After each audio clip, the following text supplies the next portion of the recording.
80% of the జనాభా ఓట్లు వేసినారు. Record polling.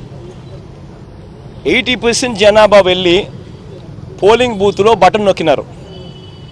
బటన్ నొక్కిన తర్వాత వాళ్ళు ఏ పార్టీకి ఓటేశారని వీవీప్యాట్లో వాళ్ళకి కనిపిస్తూ ఉంది.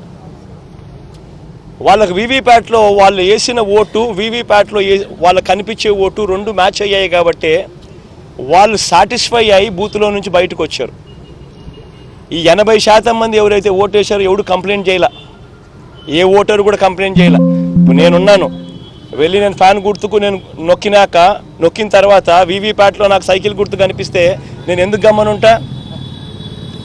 గమ్మనుంటాను కదా. బూత్లో అక్కడే నేను గొడవ చేసిండు, బూత్లోనే వెంటనే కంప్లైంట్ లాంచ్ చేసిండు, బూత్లోనే అని చేసిండు కదా. అట్లా ఏ పార్టీకి ఎవరన్నా కానీ ఇలా ఓటేసిన తర్వాత వీవీప్యాట్లో వేరే పార్టీకి ఓటేసినట్టుగా ఎవరికి కనిపించలేదు కాబట్టి 80% మంది జనాభా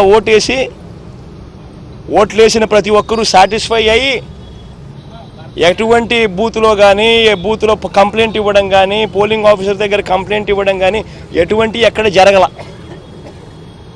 ఇవన్నీ చంద్రబాబు నాయుడు గారికి తెలిసి తాను ఎవరికి ఓటేశాడో తనకే తెలియదని చెప్పి సినిమాలో ఒక సినిమాలో విలన్ పాత్ర పోషిస్తూ డ్రామాలు చేయడము ఎంత మటుకు ధర్మం చంద్రబాబు నాయుడు గారిని నేను అడుగుతా ఉన్నా. పోలింగ్ మొదలయ్యే ముందు ప్రతి పోలింగ్ బూత్లోనూ అన్ని పార్టీలకు సంబంధించిన పోలింగ్ ఏజెంట్లు అక్కడ కూర్చుంటారు.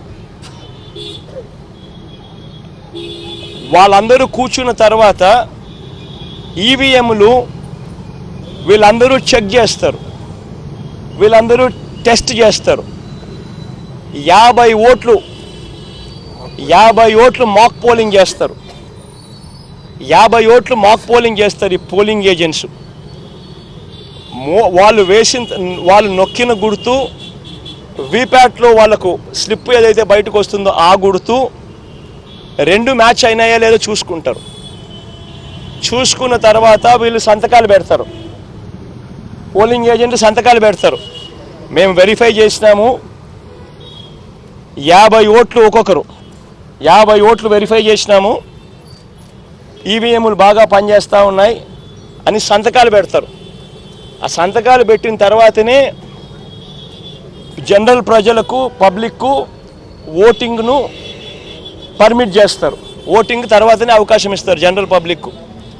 మరి ఇటువంటి తెలుగుదేశం పార్టీకి సంబంధించిన ఏజెంట్లే అన్ని పార్టీలకు సంబంధించిన ఏజెంట్లతో పాటు కలిసి నొక్కి వీవీప్యాట్లలో కూడా దాన్ని చూసుకొని కరెక్ట్గా అన్నీ పనిచేస్తూ ఉన్నాయని చెప్పి వెరిఫైడ్ అని చెప్పి సంతకం పెట్టి పోలింగ్ ఆఫీసర్లకు ఇచ్చిన తర్వాతనే పోలింగ్ మొదలైంది.